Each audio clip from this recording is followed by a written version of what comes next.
Kushungurudzwa kwatakaitwa muLimpopo kusvika tichizotiza mukomanashe ndakange ndiri umwe wevateereri venyu, nazvino ndinoteerera zvirongwa zvenyu. Handizivi kuti ndichagara muno muZimbabwe kusvika rini. Shungu dziri pakuda kudzokako kuSouth Africa kana zvazoita sekunge zvinenge zvadzikama. Ndakange ndichigara nemhuri yangu kunonzi kuMuhalahwena muLimpopo. Takashungurudzwa zvekuti by the time pavakazotiendesa kumapurisa, shungu dzakange dzava kuda kudzoka kuno kuZim. Zvino zvandava kuno kuZimbabwe, reality it is starting to kick in. Zita rangu ndinoitwa Isaac. I am a qualified boiler maker. Ndakagara munyika yeSouth Africa kwe12 good years ndiri muSouth Africa, ndichiedzawo kuti ndige ndichivaka upenyu. Ndinoda kureurura kuti pa12 years idzo dzandakagara munyika yeSouth Africa, ini kumusha handina kumbogara ndakadzoka. Mudzimai ndiye ainge achidzoka kumba every Christmas. Ndakaedza kuti ndige ndichidzidzisawo kuendesawo vana vemadzikoma, vana vevanin'ina kuchikoro. Mumba maiti kana mukaitika urwere, vaiziva kuti kana vakangobata mukoma Isaac veJoni zvose zvinobva zvafamba zvakanaka. Asi ndichitaura nemi nhasi uno, mukomanashe, upenyu handizivi kuti ndichararama upenyu hwakaita sei. Ndinoda kutenda tsano vangu avo vakafanisa kutipa pokugara.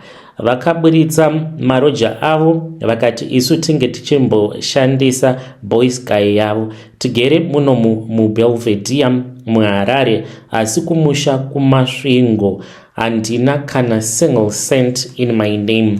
Zvose zvandainge ndimbori kuSouth Africa dzangovawo nyambo kune vanhu vasina kumbogara vakandiziva muarea yeMuhalahwena.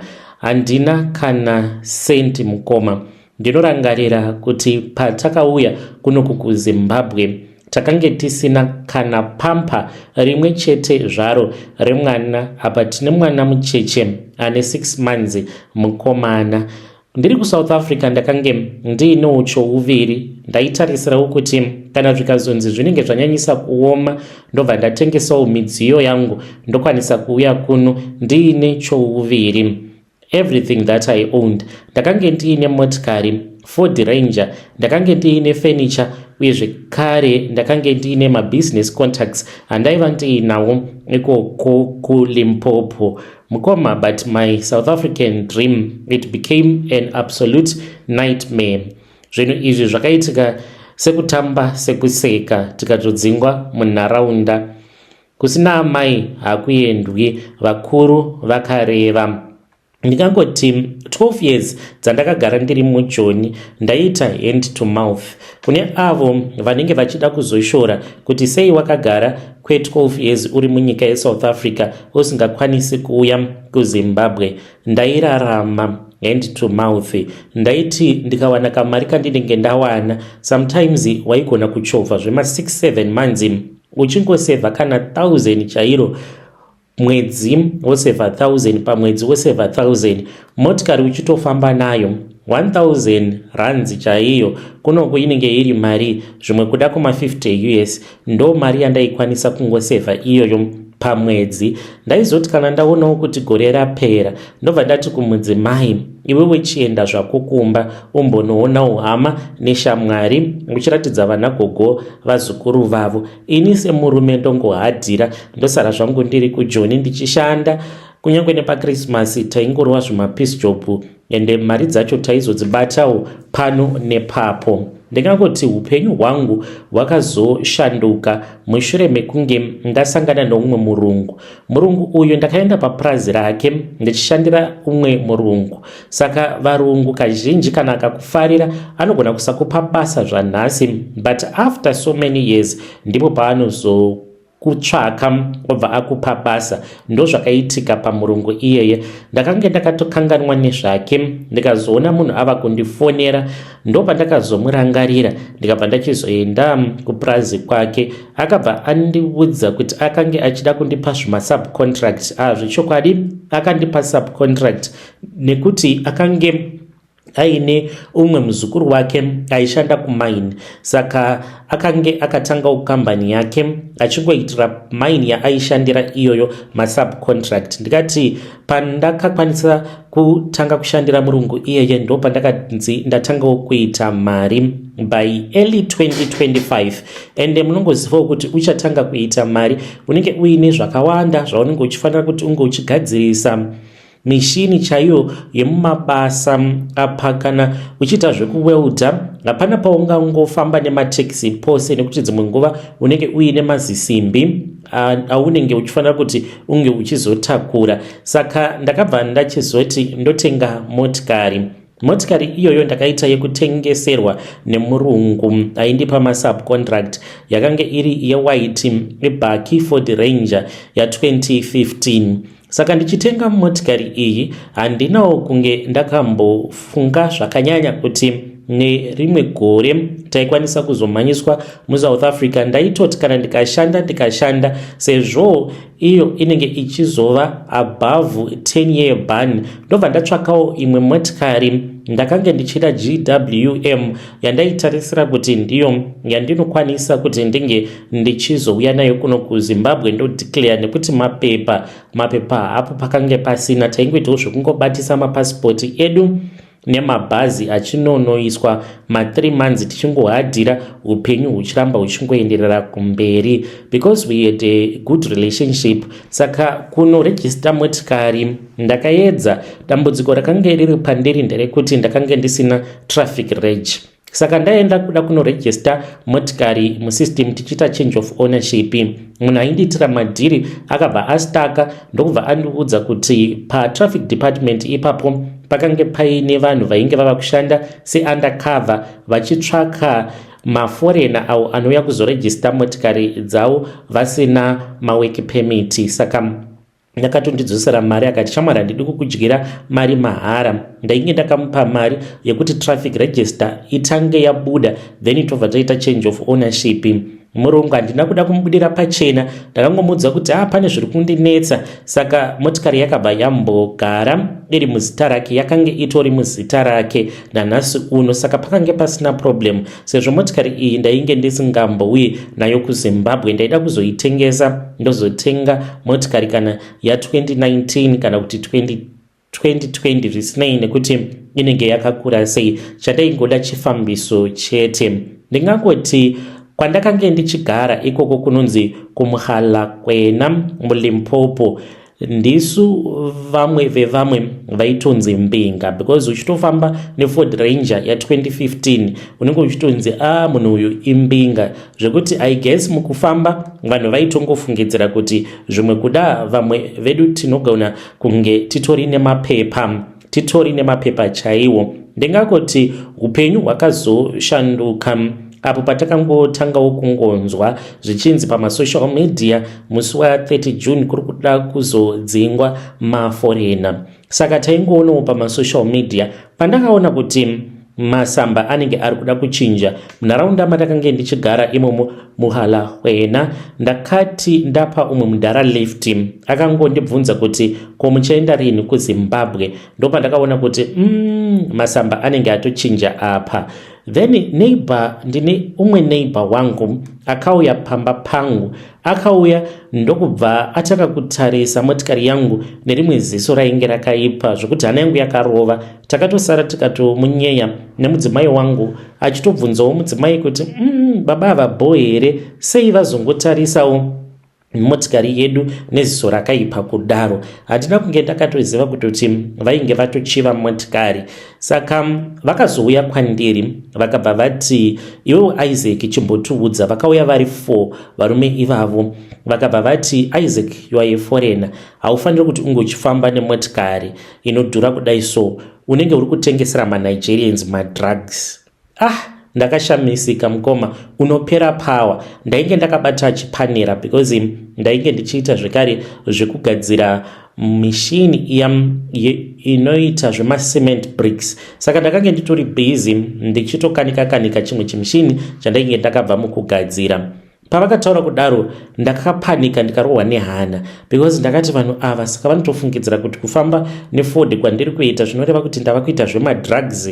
MuSouth Africa mune dambudziko rekuti vakakubata vanobva vakupisa, havana basa nechinonzi upenyu hwemunhu. Hana yangu yakarova apa kuti ndige ndichiudza mukadzi wangu kuti ndatoiswa pamukona ikuzvinozvi ndakanga ndisingakwanisi. Vakabva vati kwandiri, kana ukasatengesa motikari iyi kwatiri, ukasatitengesera, ziva kuti tikuzokutorera nekuti motikari iyoyo wakaiwana through mabenefits ekutengesera maNigerian madrugs. Ndakafungidzira kuti kwainge kuri kungotamba. Mukoma, bad luck hit me. Wakange uri musi wa 26. Ndakangobuda. Pandakabuda ndava kudzoka ndopandakaona kuti motikari yakange yava kuita a knocking sound. Ndakangoti nhai Mwari wangu, what is happening? Because already ndainge ndiina bhaya ainge akati anoda Ford iyoyo, akati kwandiri Ford yako ndinogona kukupa at least 90. Ndakati 90,000 kana ndikatengesa motikari yangu then zvinozonondiitira nyore pakunoti ndinobva ndachizorelocata kumba, ndobva ndakwanisa kusara ndiine zvimari when we would have settled down tozoonawo zvinotevera. Ndainge ndichida kutotsvaka imba muri mumasvingo munenge makachipa. Saka when I saw kuti motikari yangu yatofa, mukoma ndakazotoita zvokutodaidza breakdown because ndakatotadza kuzotosvika kulocation kwandakange ndichigara. Saka usiku hwacho ihwohwo pane mumwe mudhara akabva auya akabva ati ndinokupa 21,000 pamotikari yako. Ndakabva ndati mudhara iwe unoreva kuti Ford Ranger ya 2015 21,000 rands haiite mari yauri kuda kuti unge uchindipa, but iko zvino zvindiri kuzvidemba. Dai ndakangotora hangu mari iyoyo mukomana zvainge zviri nani. Saka murungu wangu pandakamuudza kuti motikari yangu haisi kuita zvakanaka, akabva anditi, Isaac, bring that car to my farm, omboisiya iri kunoko, then after 30 June unokwanisa kuzouya uchizotora zvinhu zvako, no problem. But ndakangodhauta, chinhu kana chiri muzita remunhu kuti ungochizochidzosera futi kwaari, ndakangoti you never know, pamwe murungu anokwanisa kuzongondijamukira mune ramangwana obva ati imotikari yake. Mukoma, dai ndakaendesa Ford kumurungu kana kuti dai ndakangoitengesa, izvezvi ndikadai ndiine mari yekuti ndike ndichitsvaka kana chimba chekufanirwa kuroja kumasvingo kwedu ndichizohasela. Then 30 June yakati yasvika, vamwe takaita yekutorindira. I guess kuti vamwe venyu mainge muchitodzifodora hope, but isu vamwe tainge takatoita 30 June yekurindira. Mukoma, kuma 3 am patakatanga kubatwa nehope because taitotaura mumagroup. Kuma 3 am ndava kutobatwa nehope, ndo pandakangonzwa vanhu vachitaura. Vakange vachitaura ivavo vakange vari masutu vachifamba, ndikabva ndatoziva kutoti chatobvondoka. Ende vakange vachitotageta dzimba dzavaitoziva kutoti tina nhingi. Zvazvinoita kana uchigara kumalocation paya paunenge uchionekwa uchiti kana ukabva kuShoprite waenda kunoshopa ouya nemaziplastic bag zvinenge zvichitovarwadza. Ende paunenge uchispenda mari paya muchiita mabrai muchienjoya upenyu zvinenge zvichitovarwadza kuti vanhu ava vanogoenjoya sei munyika medu isusu tichingorarama neminatana. Makumbo ehuku ndo avanodya January to December, ndo chisero chega chavanokwanisa kuafoda chavanoti minatana kana kuti malalana, matumbu ehuku nemakabhichi nemaspinach, ndo chisero chavo ichocho. Saka isu vamwe nekuda kwekungwavha ndaitozviona kuti ndaiti ndikaenda pachipaza ndakabata kana 200 ndoshandisa 200 yose iyoyo pachipaza. Ndaiona ziso randaipiwa naumasutu. Saka vakatouya pamba takangonzwa gugugugugugugu. Mukomana vakati vari busy vachigugudza, ndo pandakabva ndachizongoburitsa mukadzi ndokubva ndamugamuchidza mwana. Chatakangokwanisa kungotora mababy blanket emwana ndokubva tatongopoya tikatiza, tapfeka bhutsu hembe tikabva tatiza. Saka takazongonosanganawo, takanosangana kudhuze nekunorasirwa marara ekudhuze nekumaini kulocation ikoko. Imagine mukomanashe munhu anga aine zvinhu zvake all of a sudden kuma 3 am watova musango hauchazivi kana zvokuita. Saka mangwana acho ndingangoti patakada kuti tinge tichidzokera mulocation, ivo vanhu ava vaita sekunge vasisina kana basa nesu, saka vaingoti vakakuona wapinda zvekare mulocation vobva vatokubata, vokuendesa kupolice station, wavabata kupolice station. Saka pandakabatwa nemuneighbor wangu ndakatomupfugamira mukomanashi ndikatomuyeredzera misodzi ndikati ndiri kukumbira kuti mungotendedza mukadzi wangu apinde mumba. Kana apinda mumba obva atorawo mapampa emwana nehembe dzemwana dzekuti ange achichinja. Mukoma ndo patakaona ipapo kuti maSouth African havana moyo nesu shame. Vakati vamboita sekunge vatendedza mudzimai wangu kuti ange achipinda mumba. Iye anoti akaona kuti mumba mainge makaita kuparadziwa, pane vakaita kucheka mametres nemapanga, zvimwe kuda vaifungidzira kuti ndimo mune mari. Ndopa vakabva vangomuti no yapa anodzoka kunoku. Iyewo nekutya akabva angodzoka, haana kuda kuzozvuva peke remapamba. Ndo patakabva tachizotorwa mukoma. Ndakati ndichitarisa motikari yangu ndakaisiya, ndakatorerwa makii nemunhu akanditorera makii handizivi, because vakangobvunzwa kuti makii emotikari aripi. Ndokubva ndatobvutirwa makii emotikari ndainge ndakamaisa mujaketi rangu, then ndokubva vanditorera. Ndakangoitarisa motikari ndikatoona kuti zvatodhakwa, saka vakafamba nesu. Ndokubva vaenda nesu kwakange kwakapaka zvimavheni nezvimagumbakumba. Ndokubva tatongomanikidzwa kuti tinge tichipinda muchigumbakumba. 12 years just like that, building a life muSouth Africa, now back home. Pari zvino ndiri muno muBelvedere, ndigere pamba patsano vangu mukomanashi. Ndinoti kana ndikangobuda so it's like handizivi kuti ndikati ndimwari here kana kuti midzimu iri kundiseka. Pese pandiri kubuda ndiri kungosangana neFord Ranger yakangoita sekunge yandakasiya kuSA. Mhando yacho same model uye zvekare nekala zvekare, zvinhu zvinondirwadza. My message kune avo vachiri muSouth Africa, it depends kuti ugere kupi. Kana uriwo kumaSebhabhu zvimwe kuda muchigere zvakanaka, but kana uri kulocation handizivi. Tengesa chaunokwanisa kutengesa, usasara uine kana anything mumba. Sara ungori iwewe zvako munhu pachezvake, otongogara wakagadzirira kuti chikangonzi chakala otongopinda murodhi and you live for good. At the end of the day mukoma, I tell myself kuti chero ini nemhuri yangu tichiri vapenyu, tichaedza zvekare. As long as tichiri kufema, we will try again. Mhuri yeZimbabwe ndo message iyo yandakatumidzirwa ichibva kuna mukoma Isaac. Zvinorwadza, zvakaoma. Kochi chakazoitika? Shuwa motikari yainge ichizvifambira yobva yatongotanga kungonoka. Apa mazuva acho aswedera. Mhepo dzacho zvadzinozoita dzaitozviziva mhepo idzodzo kuti uchatengesa motikari iyoyo before zuva racho, uchabuda muSouth Africa before zuva racho, zvako zvinenge zvakarongeka. Hanzi ndaiti tichangozvitsvakira uchimba chakachipa mumasvingo tombogara tichiona kuti mhepo inoenda kupi. Asi ngatingotenda mukwasha wavo uyo akazotoburitsawo maloja akati chimbobudai pari zvino. Hanzi tiri kugara hedu kuBoy Sky pamba pasisi nemurume wavo, havasi kubhadhara zvavo renti. Dai zvikangoramba zvakadaro zvinorwadza kani. Regedzei tibva taenda panyedu inotevera.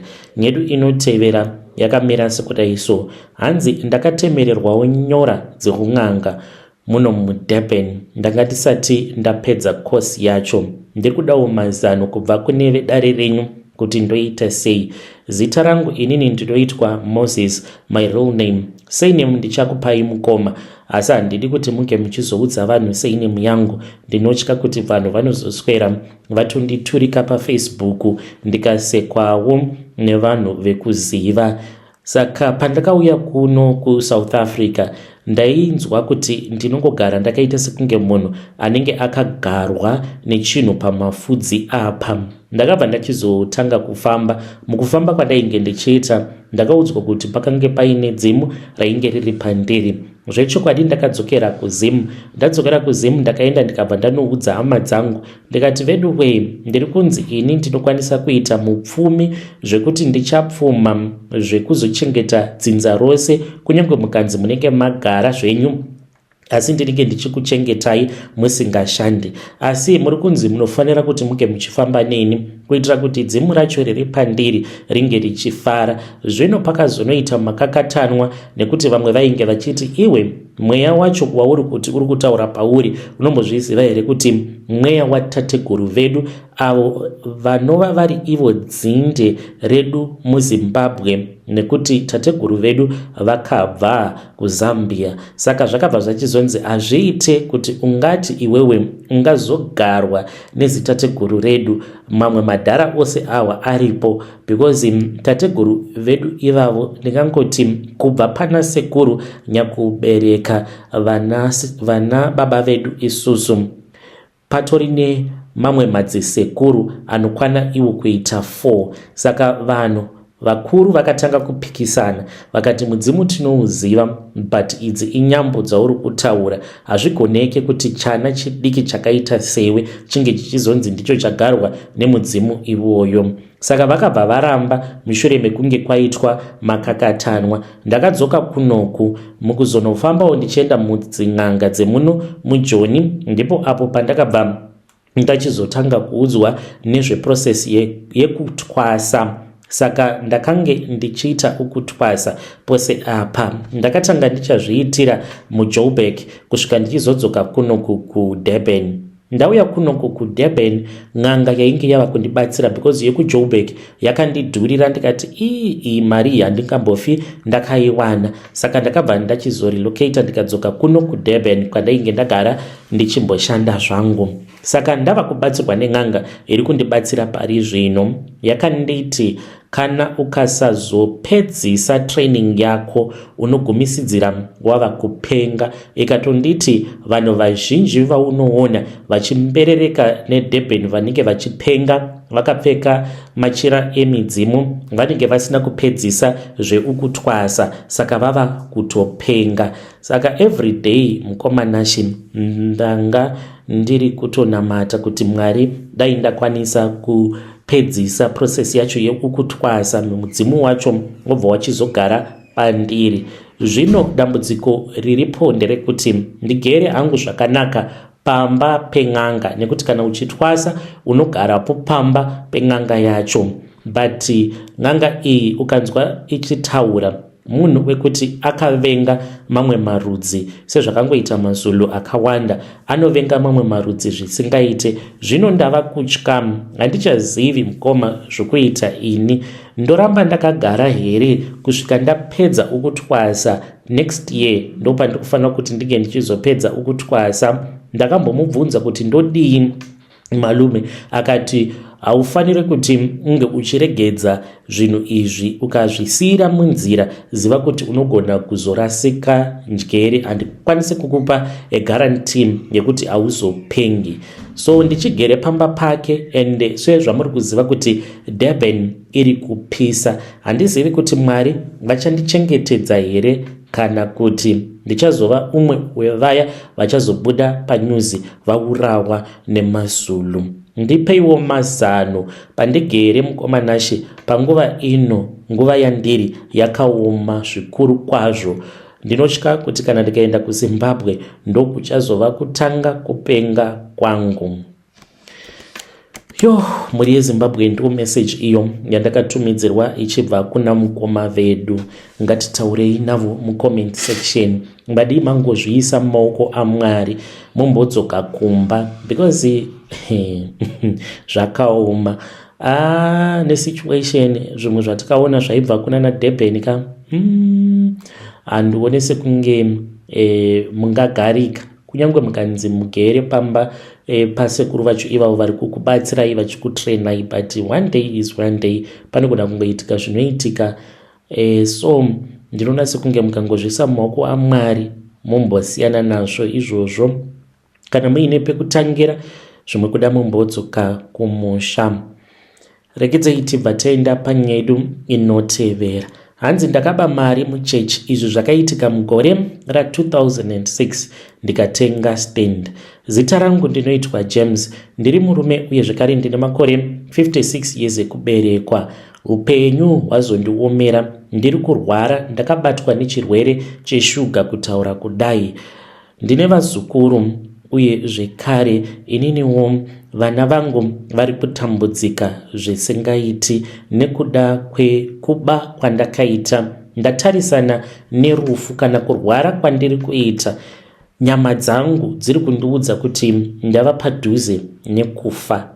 Ndakashamisika mudzimai wangu akambomuka achichema, akazotoita zvokutondimutsa. Pandakavhunduka ndakamubvunza kuti kochii, ndokubva anditi manga musisiri kufema. Saka ndozvava kuitika pandiri. Ndinogona kuita kana 10 minutes ndakangoti zii.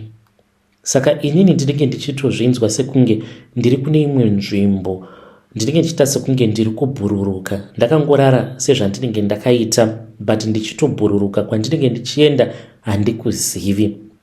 Pandinozomuka mudzimai kana kuti nevana vanenge vatoungana. Ndikatarisa zviso zvavo vanenge vachiratidza kuti vatombochema nekutoshungurudzika nekuda kwezviri kuitika kwandiri. Chava kundityisa ndechekuti kana ndikafa Mwari ndichanotarisana navo sei? Dai zvaibvira Mwari maregedza kuti ndinge ndichifa. Ndakaba mari apo pandakange ndiri secretary wemuchechi, ndikasungisa garden boy wevamwe overseer nekuti taichengeta mari kumba kwa overseer. Akati asungwa garden boy iyeye akazonofira mujeri, but aingochema paairohwa nemaCID. Takaenda tikanomuona paakange achiri kuremand. Akange akazvimba, vakamurova mumabvi umu. Ndakange ndisingazivi kuti munhu akarohwa ibvi iri rinosvika pakuzvimba. Netsoka dzake airohwa kuzvitsitsino achinzi taura kwavakaviga mari. Asi ndirini ndakaba mari yandakashandisa kutenga stand. Ndoreurura here mukoma ndisati ndafa? Ndikareurura pamberi pechechi, Mwari vanogona kundiregerera here? Kana kuti ndongofa zvangu ndakanyarara ndisina kuudza kana anyone?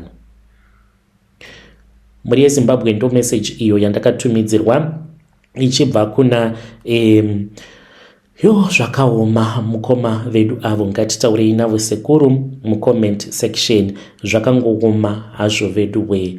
Hanzi zvinoita here kuti ndingomira pamberi pechechi then I repent, ndobva ndangokumbira ruregerero. Regedzei tibva taenda panyaya yedu inotevera.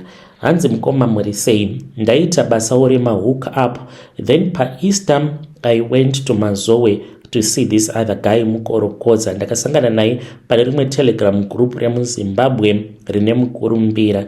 Zvandakaona mumba make nanhasi uno ndinonzwa kutya. Please do not mind my age. Ndiri musikana, ndine makore 16 years ekuberekwa. Ndakatanga kuita izvi zvemahookups nekuda kwenhamo chaiyo. Baba naamai vangu vakashaika ndichiri mwana mudiki.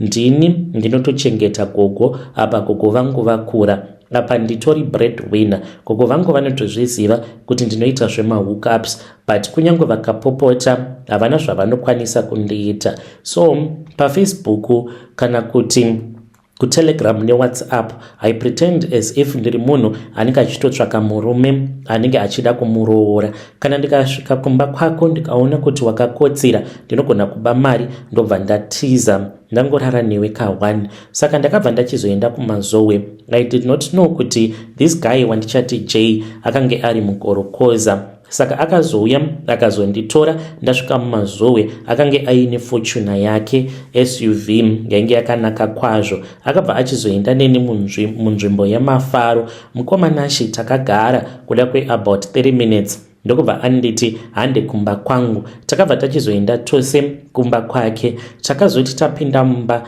mukoma ini ndakati ndiri mubedroom make ndainge ndichida kuti ndinge ndichitsvaka chokuba iye ainge abuda aenda kunonditsvakira drink. Ndozvandinowanzokuita ndikasvika pamba pemurume. What I do is ndinobva ndakuudza kuti ndoda kuti uende unonditsvakirawo something chekudya kana machipsi, ukati handitose, ndobva ndati ndakaneta ini, so ndenichida kuti ndike ndichinyatsokuona kuti mumba mako munei chandinokwanisa kuba ukasazvinotisa. Ndakabva ndachizovhura rimwe ziwashing basket, ndikati ziwashing basket iri rinogona kunge riine mari yakawandiswa. Pandakavhura mukoma ndakaona makazara hembe dzainge dziine ropa. Ndakatobata ropa racho. Maweapons andakaona mapanga, mabhemba ainge arimo akazara neropa. Ndiri kunzwa kutya nekuda kwezvandakasangana nazvo.